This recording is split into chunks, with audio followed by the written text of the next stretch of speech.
my first month or two here, there was a dog that was hit by a train, and obviously it's, that's a horrible thing, and he was alive, and it was traumatizing to see and even imagine the type of pain or fear that he was in.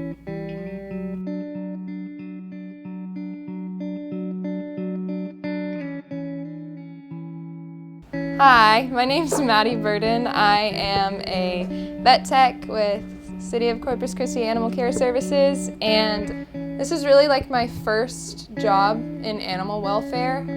And I think we all come into this, yes, because we love animals, but I think there's a certain innocence that's kind of stripped away from us almost like the same week that we're here.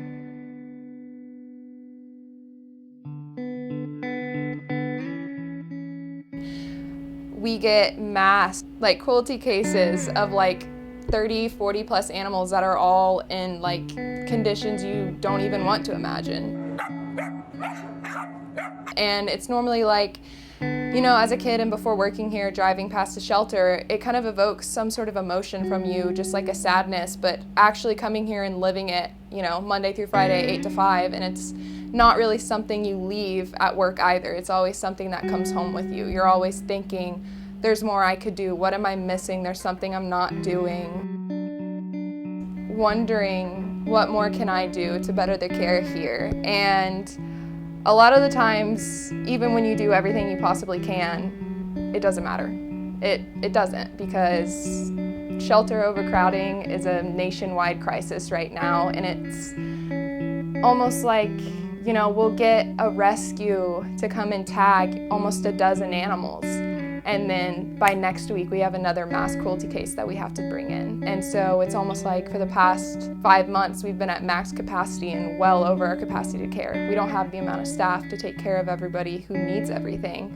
And with that brings in the topic of euthanasia, which is such a sensitive topic to everyone. And I understand why, because we truly are the only kind of healthcare workers who euthanize our own patients. And that's never a decision that's easy to come to, but I have to think medically right now.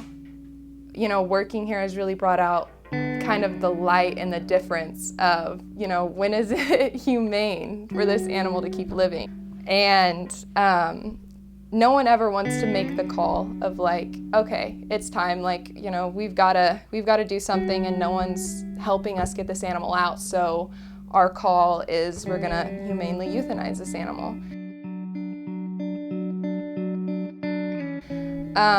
And that obviously puts us in a really bad light with the public, which I totally understand, because if you're not here, then you don't see it. You don't understand, and we don't show the ugly stuff. We don't show,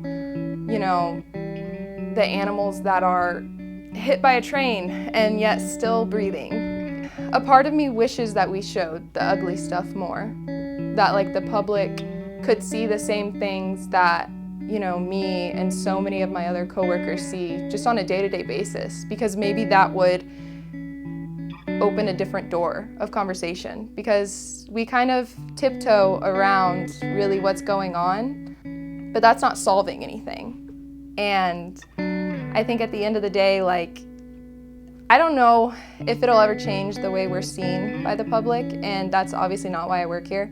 I don't work here to get praise from anybody. I don't care about that. I work here because I genuinely crave to see a change in these animals' lives. And I hate to think that some of the animals here are gonna die here, and the last thing they knew was looking at the world through a gated door. I want someone to mourn them, even if it's just me. And I only got to spend 15 minutes of their life with them before they didn't make it. That's where the really, really tough part of working in animal welfare comes in, and I don't think enough of it is talked about, and I don't think enough of it is seen. And I think it may always stay that way, but I hope that, one day everyone sees the ugly stuff so that it's not as ugly anymore.